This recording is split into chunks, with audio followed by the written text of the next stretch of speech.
Good morning, our dear listeners. You are welcome to Kalam Radio class. We want to appreciate you. We know you are out there and you enjoy our programs.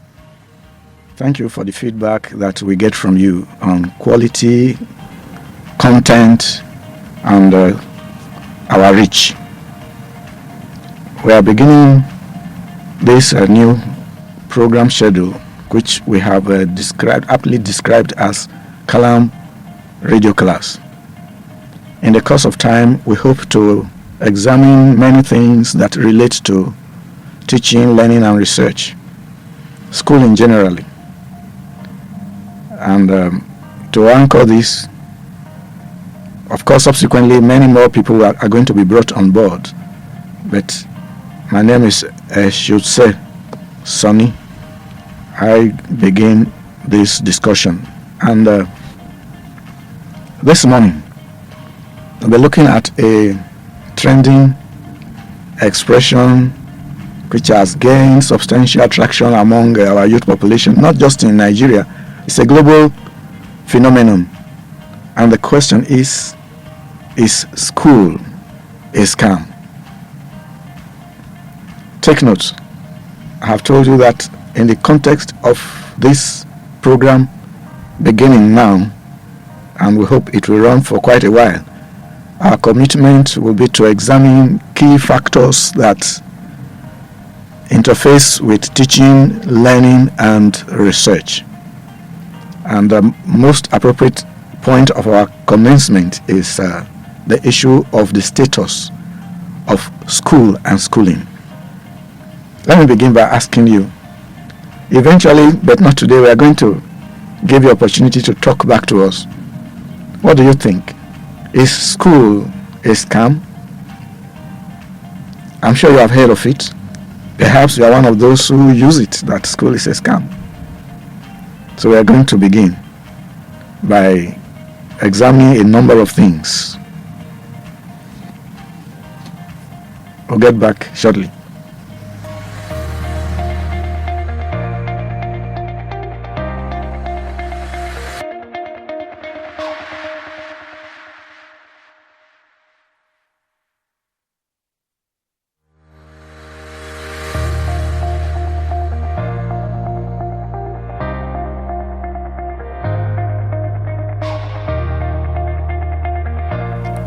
So welcome back.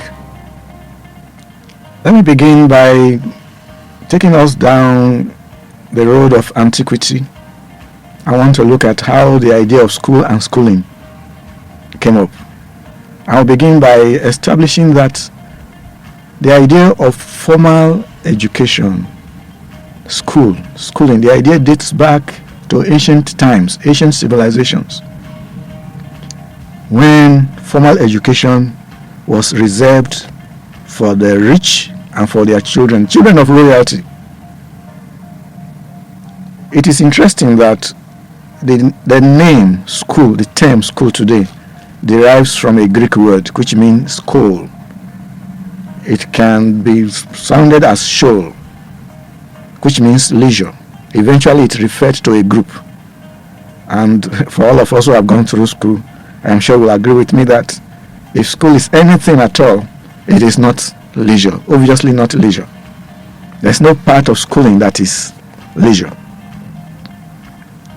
Evidence of formal schooling was recorded in ancient Egypt, Greece, China, Rome, India, and our dear Africa.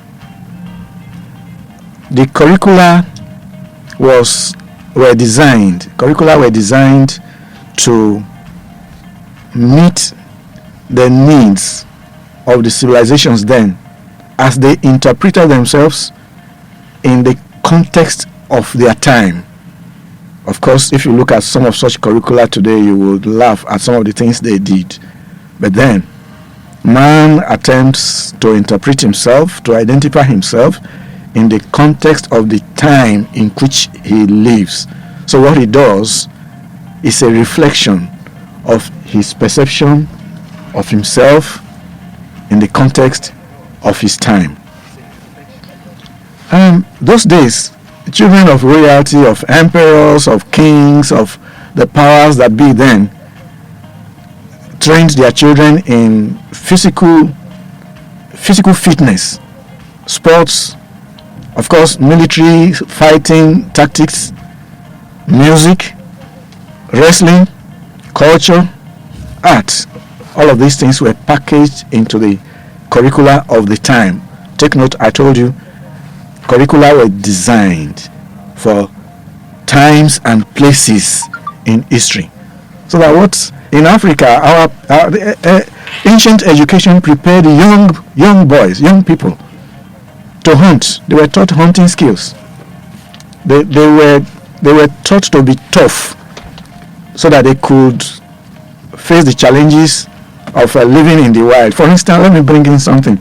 If you have read anything about burning grass, written by one Cyprian Quincy, and maybe if you live on the fringes of Edo North, Opola, Opopo, all those places, at this time of the year, the Hausa Fulani come out from the bush and they organize manhood transition programs for their young people, young boys. You'll be surprised at one core aspect of their curriculum. It is they want to test your capacity to endure physical pain.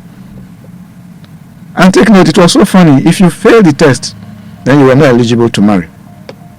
And what was this test? They called it game of Shanshi. You came out and your family would come with singing and drumming, and you submitted yourself to public flogging. And then the panel of judges was to watch and record that you showed pain or you did not show pain. If you failed the test, when a cane landed on your back and you winced in pain, you got automatic carryover. And while you were carrying over, you knew you were not to toast a lady for marriage, because you were not registered in the list of men. You know what?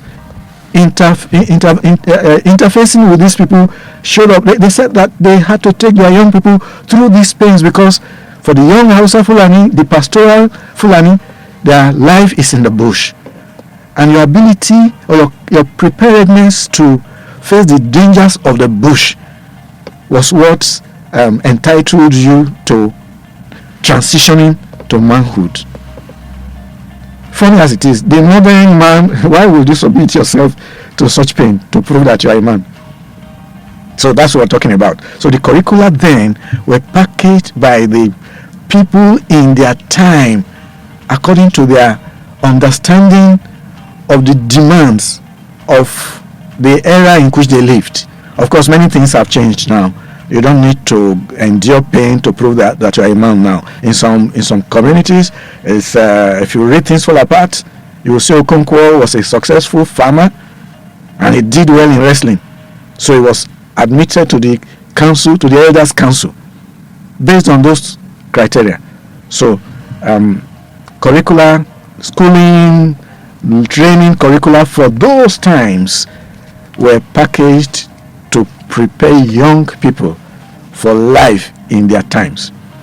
Over time, formal education and schooling have metamorphosed, both in structure, in content, and in procedure. Many things have changed now. And in spite of globalization, we live in a globalized world. It means that the things that happen in distant places, they're only a click away from us, and by IT and the antecedent technologies that have come along from information technology, we now live in a global village, which was well predicted in 1962 by Marshall McLuhan, that the new technology that was coming was going to unite the world into a village system. You know, in a village, what happens to me becomes part of your issue. What happens to you becomes part of my issue. The war in Ukraine is of concern to us in Nigeria. The war in the Middle East is of concern to people in South Africa. That's what globalization does. But even then, in spite of the effect, the overwhelming effect, diluting effect of globalization, you'll still find that there is significant drawing from local content for nations to retain their unique and peculiar identities. What do I mean by this?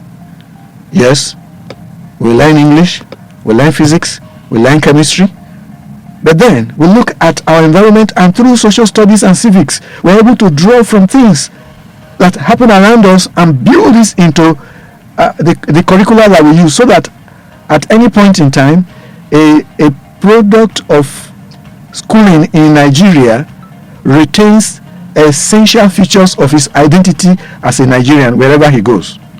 And this we do to meet our national developmental expectations. So we must include local topics, local issues, to distinguish our training and education from what happens in other parts of the world. Today, nations inject substantial resources into teaching, learning, and research as the guaranteed access to nature's vast potentials. There's so much that God has endowed nations with, and Nigeria is not an exception. And today, so much budgetary allocation is targeted at exploration, at exploitation of our natural resources, because we have developmental targets that we have set for ourselves as Nigerians. But you will ask me, how do we implement these our developmental targets? How do we bring them to fruition? I want to tell you that it is through school and schooling. In spite of immeasurable transformative impact of formal education and schooling on human civilization, school is a scam has gained popular attraction among our young people. Go to anywhere, they bandy it in joints, anywhere there's a gathering where people have opportunity to exhibit what they have acquired. They say school is a scam. So I want to examine a number of factors that are presumed to be reasons why people claim that school is a scam. Number one, not in any particular order, but let me begin by saying that first, students feel, I agree with them substantially because we have been students too, that they have little or no input in what they are taught in school, which is true. I agree with you. A content is packaged, a curriculum is designed, a few people are assembled somewhere, and the mandate is for them to produce a curriculum for a program. Now, if you go to schools, they talk of nanotechnology, they talk of this aspect of technology, they talk of that aspect of learning. Now, the very popular topic in learning today is artificial intelligence, whether it's open or not open. And a lot of arguments back and forth is going on out there. But what students say is that largely nobody consults a student to get his input on what he will likely love to see taught in a classroom setting. I agree. But you ask me, would that be enough reason to conclude that school is a scam?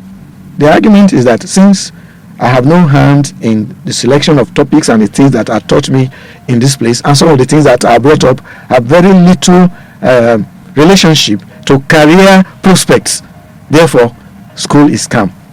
Well, I hang that one there. Another argument that they bring up is that some goals, some careers, some career paths and passions may not always be developed in regular school system. Well, I think I agree with you too. I listened to a discussion, an interview that Ali Baba, this comedian, at Toyota or something, his name. He read, I think, philosophy and religion or something like that. That's what he read at the university. And the issue is, nothing prepared him for the mega million vocation that he has built from, that he has taken to today. There's nothing in any university curriculum that makes provision for preparing you to make a joke out of life's hardship, which has become a booming trade today. So what they argue is that there are some goals, some career goals, there are some career paths that do not pass through school system. We put that there. Eventually, maybe not today, we may have opportunity to ask you, our dear listener, if you think some of these reasons are germane to bring us to the conclusion that schooling is a scam. Some people argue that there is evidence that many people feel unfulfilled after going through the rigorous formal school system. He has primary school leaving certificate. He has secondary school leaving certificate issued either by NECO or WAEC. He has a polytechnic diploma. He has a university degree. He has PhD. He has all of the things. Yet, there is a longing, there's expression of a longing which all the years of going through school do not appear to have satisfied. So they claim that the existence of such indication only serves to tell us that school, at the end of the day, is like a joke. It's like a joke. So much you have invested, so much time, part of a substantial part of your life you have put into it, and yet at the point somewhere you experience unfulfillment. Meanwhile, Abraham Maslow thinks that self-satisfaction fulfillment point is supposed to be the peak of his triangle of human needs.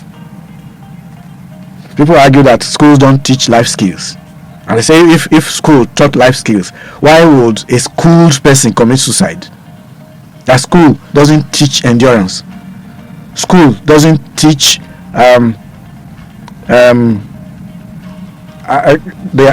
does not imbibe the capacity in you to make something out of your nothing. Therefore, their conclusion is that for as long as schools don't teach life skills, then it's a joke. It's a huge joke. It's a joke on our budget, national. It's a joke on family budget. Why would you train a child, becomes a medical doctor, and for whatever reasons on earth he commits suicide? Then the question is, why didn't schooling prepare him to face life and manage its rough edges?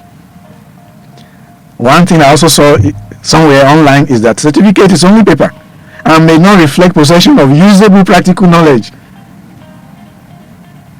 Today in Nigeria, I heard somebody say that society is now more interested in certificate than certificate. I guess this is where the argument builds from, that for many graduates, certificate is only paper possession and not an actual reflection of possession of usable practical knowledge. Therefore, they conclude that, look, all the time spent acquiring that certificate is wasted investment, so it's a scam. And they also argue that financial intelligence is not taught in the school. It's a life skill. You don't teach it. Well, it's a moot point, so let me leave it there. Many things taught are not relevant to future career roles. That's another argument that people make about school and schooling. Don't forget, I have said that this slot will be dedicated to examining issues that pertain to teaching, learning, and research. So they are saying many of the things that are taught in classrooms do not relate to future career roles. And they have examples that they bring up. Let me pause for a break.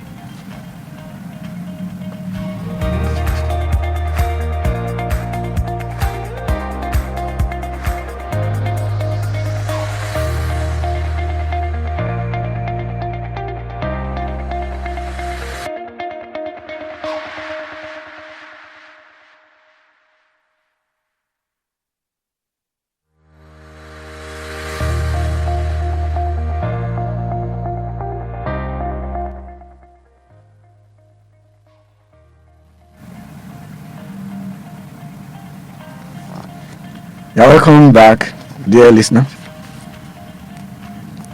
People argue, they challenge the notion, the phenomenon, and the status of exam. And what you hear them say is that they don't accept that examination is a true reflection. It's a true test of ability, of intelligence. What do you think of this, dear listeners? Do you accept that exams are a true determinant, a true filter of what an individual knows? I remember some years back, I was chairman of the board of an interview, and we're interviewing people, screening people for position, lecturership positions. And there was this guy who came with a first class. We were intimidated by the achievement, by the paper achievement. And we just thought, okay, instead of asking him to take a bow, let him just tell us a few things. You won't believe it. At the end of the day, we gave him 7 questions, and he answered none correct. By the time the questions mounted, he just bowed his head and was looking on the floor. And somebody said, "Come, how did you get this first class?" He had no answer. Out of frustration and annoyance, we asked him to go. In fact, we didn't bother to tell him that he would hear from us, because he was not going to hear from us. So people ask, is exam a true measure of ability, of capacity, of intelligence? Well, let me put it this way. Until we find more credible alternatives, examinations will remain a test of attainment. But then, we don't hang our conclusion on that syllogism that exams measure ability. Many things make exams fail to capture in detail the factors, the indices that establish capacity. Therefore, exams should not be trusted as foolproof instruments that have integrity that can measure our capacity. We don't subscribe to, we at Calam Radio don't subscribe to that argument, and we will show you as time goes on. Now, one thing that people point out, which I think we should pay attention to, spend some time on, is they say it would appear that there are many successful people, we can easily count them, whose achievements cannot be traced to schooling. And if you look at your immediate environment, I'm sure you can count some names. And you ask yourself, how many degrees has Aliko Dangote, for instance? How many degrees? Look at Auchi town. Look at the bustling economic web that Auchi has become. It's a hub of economic activities. Count the names. I'm not going to mention any name here, but wherever you are, just call some names of the movers and shakers of the economy of Auchi. Is it in road transport haulage? Is it in wholesale retail sales? Is it in hospitality? Is it in medicine and the practice? Call the names for yourself and ask yourself how many qualifications they have. So these people who come and argue that schooling is a scam, they say, look at so person, look at that person, look at that person. And the argument is there are many successful people today whose success we cannot trace to schooling. I agree with you, but let's hang it there. And one very painful development that I think schooling that has done it now, or society has done, is that substantial, incredible achievements, breakthroughs through schooling do not get deserved public acclaim and celebration. Have you observed that? No wonder our children say schooling is a scam. And they argue and say, come and see how many days do they spend in Big Brother Nigeria, whatever it is, Big Brother Africa. And people do things that hurt the religious and moral sensibilities of our people. But at the end, somebody wins and he has tens of millions. He has state-of-the-art car, or maybe cars, and sponsorship to go wherever he chooses. But then you see a child who makes an incredible GPA of 5 points. Out of a possible 5 points, he makes 5 points, and he gets Vice Chancellor prize, and the cash value is 5,000. And then you are laughing. That is it. So if there's anything wrong with schooling, it's not with schooling itself. It's societal perception of schooling. And let me round off by bringing this up. They argue and they challenge us who are in academia. They say, okay, yes, people have done very well. If you see, they say, so person has just been appointed this. He has 75 publications to his credit. And people are wondering his publication. What is that? They say, do you not see that national political control, the control of our polity, is in the hands of poorly schooled people? Have you not observed? Check it up. The constitution says that, electoral law says that if you have school set, and they say the school set doesn't say you should have credits. If you have evidence that you have gone to secondary school, that you are eligible to aspire to occupy any office in Nigeria. You see it? So they say, if school were not a scam, why somebody boasted that the work that a local government councillor does, that a professor cannot do it? Isn't that a blasphemy? We in academia think that's a blasphemy, but the reality of the issue is that the control of our politics, not only in Nigeria, is in the hands of poorly, averagely schooled people. So people conclude schooling is a scam. You can become whatever you want to become without going to school. Now I've told you that in this program, beginning today, we'll be focusing on the beauty of teaching, learning, and research, and their contributions to personal, to family, to national development. If you are going to rub shoulders with nations like us in the Committee of Nations, then we must pay attention to our schooling system, to the procedures, to all the indices that have to do with schooling in Nigeria. So I know you have many questions. Perhaps you have grounds of disagreement with what I have done this afternoon. But I just ask you you can hold your fire. You will have opportunity to have your say on this matter. But take note, this Kalam Radio class is dedicated to examining issues that impinge on schooling, training, learning, research, personal development, professional development, national development. So I hope to get back to you some other time, and meanwhile chew and digest what I have begun to share with you this afternoon. Thank you so much. Once more, my name is Eshotse Sonny. Thank you.